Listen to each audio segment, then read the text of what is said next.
श्री सुरभ्यै नमः, वाग्देव्यै नमः, श्री जगन्नाथाय नमो नमः। आज हम एक ऐसे विषय की चर्चा करेंगे जो सभी के लिए महत्वपूर्ण तो है, लेकिन कितने लोगों का उस पर ध्यान जाता है यह शोचनीय है। मनुष्य मात्र ही जन्म से बहिर्मुखी होता है, किंतु उनमें से जो अंतर्मुखी हो जाएं वह दुर्लभ हैं, वे महात्मा हो जाते हैं। मनुष्य जन्म तो मिल गया, वहाँ से फिर किसी तरह से वर्तमान समय में जो उपलब्ध है ऐसे विकृत भोजन, फिर विकृत शिक्षा, फिर किसी तरह से नौकरी लग गई। उस नौकरी के बाद फिर वस्त्र आदि खरीद लिए, बहुत सारा भोजन आदि की व्यवस्था कर लिए। पहले किसी तरीके से घर की व्यवस्था की, फिर घर खरीद लिए, फिर एक घर खरीद लिए तो लगा कि दूसरा घर ले लेते हैं, अब तो फ्लैट चाहिए, फिर फ्लैट के बाद विला चाहिए, फिर और बड़ा चाहिए और बड़ा चाहिए इत्यादि। गाड़ी ले ली, वाहन ले लिया, सारी व्यवस्था हो गई। उसके बाद लगा कि ये तो छोटा हो गया है, एक और ले लेते हैं। इस तरह से प्रतिवर्ष अनेकानेक वस्तुओं को खरीदते रहता है, अपनी संपत्तियां जोड़ते रहता है, सब कुछ ठीक है। मनुष्य ये सब करते हुए कभी विवाह करता है, आगे परिवार बढ़ाता है, सारी बातें भोगता है, सब ठीक है। अब यह सब तो हो गई बहिर्मुखी व्यवस्था। मनुष्य अपने अंदर से बाहर जा कर के वहाँ से इंद्रिय सुख खोजने की, भोगने की व्यवस्था करते रहता है। उसको भोग कर सोचता है कि और थोड़ा भोग लें और थोड़ा भोग लें, जबकि इस इंद्रिय भोग का कहीं कोई अंत ही नहीं है।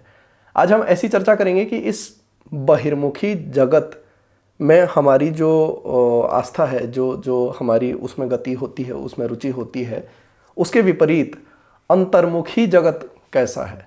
जैसे जन्म तो हो गया, जन्म इस घर में, वर्तमान परिवार में, कुल में, और वर्तमान कुल में किस तरह से हुआ, किस कारण से हुआ।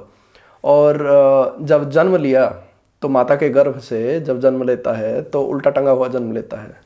सिर पहले निकलता है, टांगे बाद में आती हैं। तो इस तरह से जब अधोगति वाला जन्म हुआ तो उस समय रो क्यों रहा था। ऋषियों ने इस विषय पर शास्त्रों में अनेक प्रवचन किए हैं। उनमें से केवल एक प्रवचन हम यहाँ उद्धृत करेंगे। पिप्पलाद शाखा से पिप्पलाद ऋषि के वचन हम उद्धृत करेंगे। यह गर्भोपनिषद एक मंत्र से आरंभ होता है, एक श्रुति से आरंभ होता है। पंचात्मकम पंचसु वर्तमानम षडाश्रयम षड गुण योग युक्तम तम सप्तधातुम त्रिमलम त्रियोनिम चतुर्विधाहारमयम शरीरम। यहाँ पर चूंकि शरीर की बात करने वाले हैं, शरीर के व्यवस्था को बताने वाले हैं, इसलिए शरीर क्या है पहले वह बता रहे हैं। पंचात्मकम, यह शरीर पंचभूतात्मक है, 5 इंद्रियों में रहा करता है, 6 रसों में इनका आश्रय है और 6 गुणों के योग से यह शरीर युक्त है। यह शरीर 7 धातु वाला है। क्या कह रहे हैं? तम सप्तधातुम। फिर कहा त्रिमलम है, 3 प्रकार के मलों वाला है। फिर कहा 3 प्रकार की योनि वाला है, त्रियोनिम। फिर कहा चतुर्विधाहारमयम शरीरम, यह 4 प्रकार के आहार से युक्त है।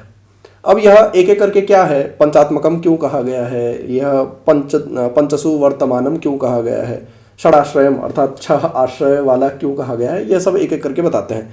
उदाहरण के लिए केवल 1-2 की ही चर्चा करते हैं, पूरा का पूरा यहाँ चर्चा नहीं करेंगे। तो सबसे पहले कह रहे हैं पंचात्मकमिति कस्मात्।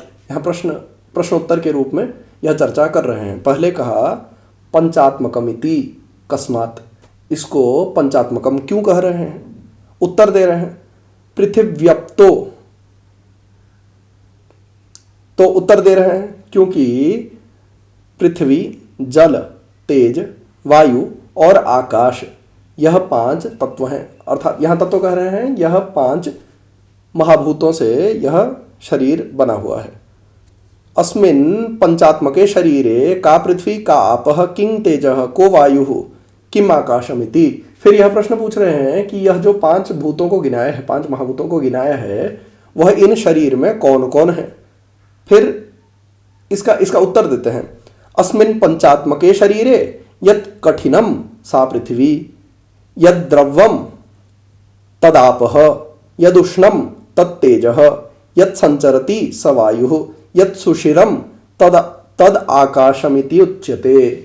यह एक एक करके बता रहे हैं कि इस पंचात्मकम शरीर में जो काठिन्य है, जो कठिन भाग है, वह पृथ्वी है। जो द्रव है अर्थात जो प्रवाह युक्त है उसे आपह जानो, जल जानो। जो ऊष्म है, जो गर्म है, वही इस शरीर में तेज है और अग्नि स्वरूप है। जो परिभ्रमण करता रहता है उसको वायु स्वरूप जानो। और जो खाली स्थान है अर्थात जो अवकाश देता है वह पंचभूतों में से आकाश जानो। इस तरह से जब षडाश्रय इत्यादि सभी की चर्चा ऋषि कर लेते हैं तो अंत में, अब कर लेते हैं का क्या अर्थ है कि यह एक बुद्ध रूप से, यह जब माता पिता के शरीर में जब एक कोष्ठ एक बुद्ध रूप से लेकर के 1 सप्ताह, फिर 1 महीना, फिर 2 महीने, 5 महीने, 8 महीने, 9वें महीने तक पहुंचता है तो किस किस तरह से शरीर की अवस्था बढ़ती चली जाती है, यह ऋषि एक एक करके बताते हैं। और उनके आश्रय और उनकी कितनी व्यवस्थाएं हैं वो सारी बातें बताते हैं। तो जब बता देते हैं तो 9वें मास में पहुंच करके गर्भस्थ की क्या अवस्था होती है यह बताते हैं।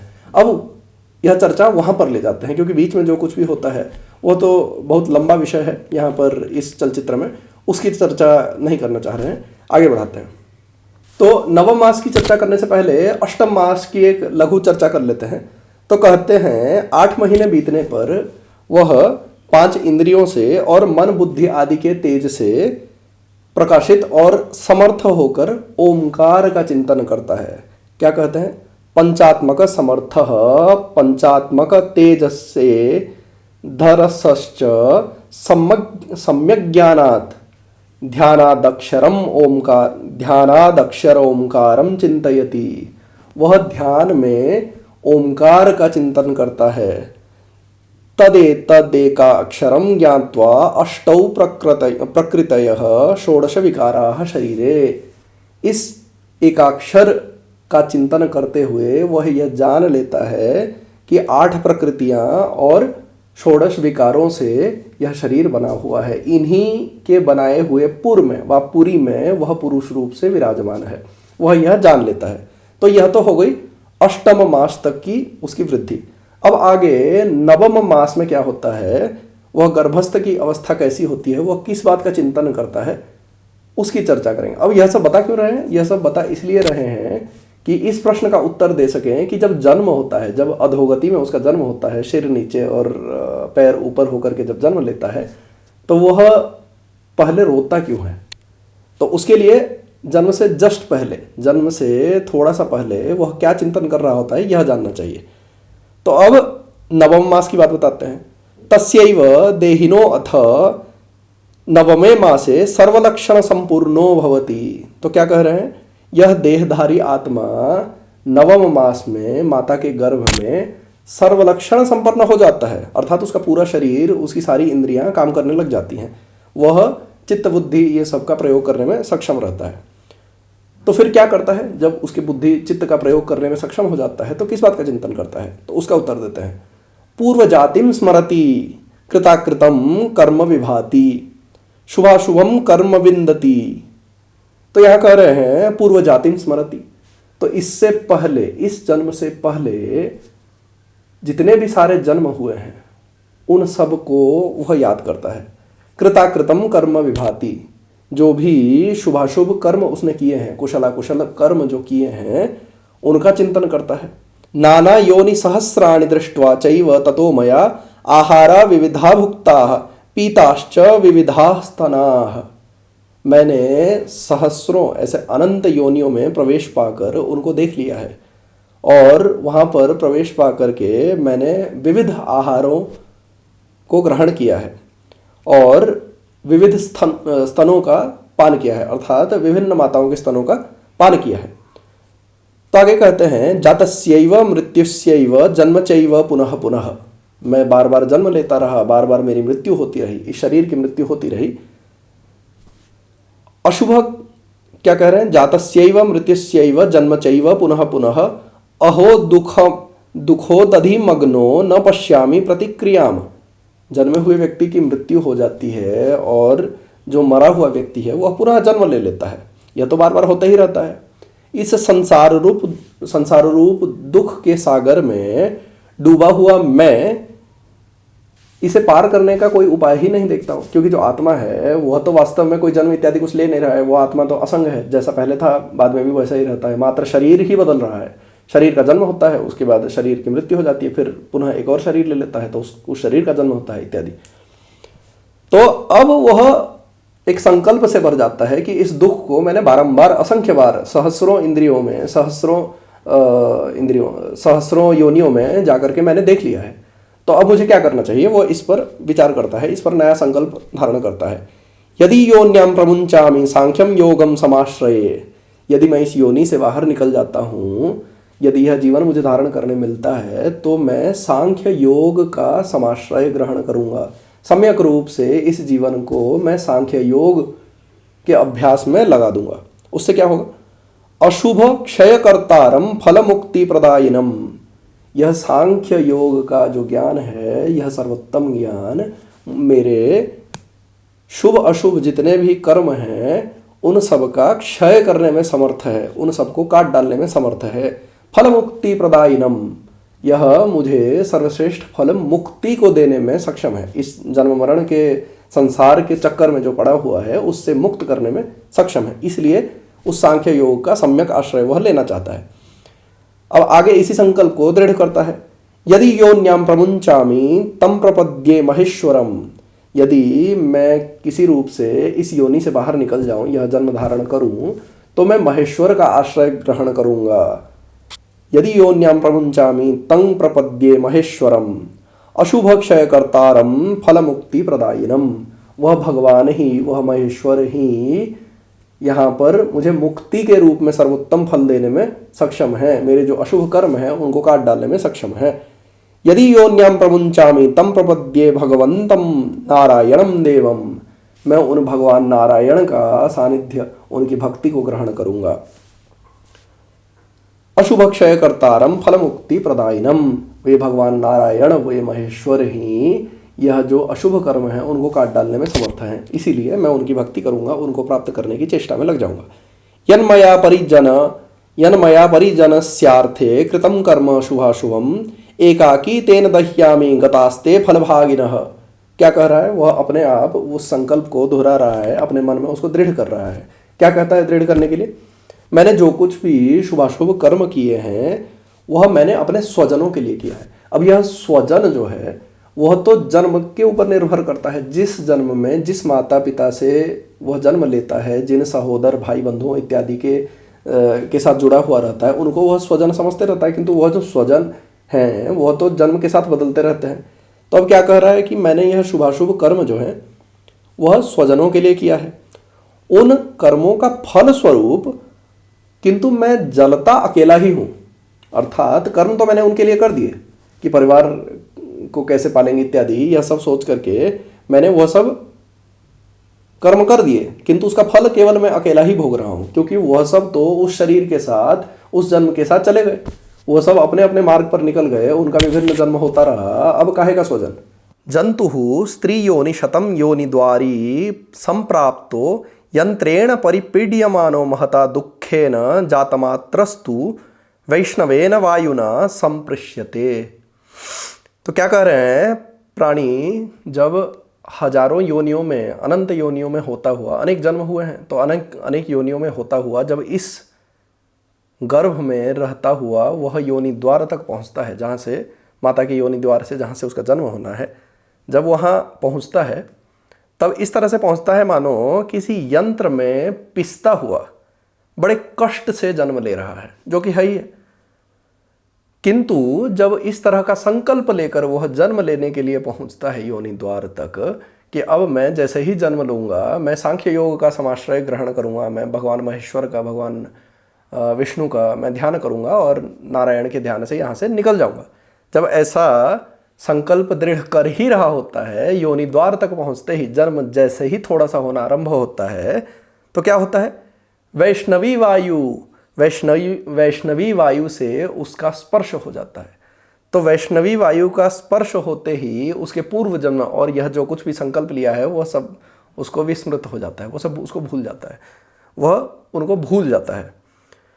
तो वह अपने जितने भी पूर्वकृत शुभाशुभ कर्म हैं, जो कुशल अकुशल जितने भी कर्म हैं वह उन सबको भूल जाता है।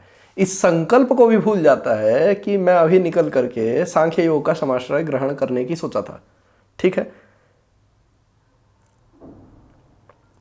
शरीरमिति कस्मात्, अब उस दर्शन को और दृढ़ करते हैं कि इसको शरीर कह ही क्यों रहे हैं, इसका शरीर नाम ही क्यों है।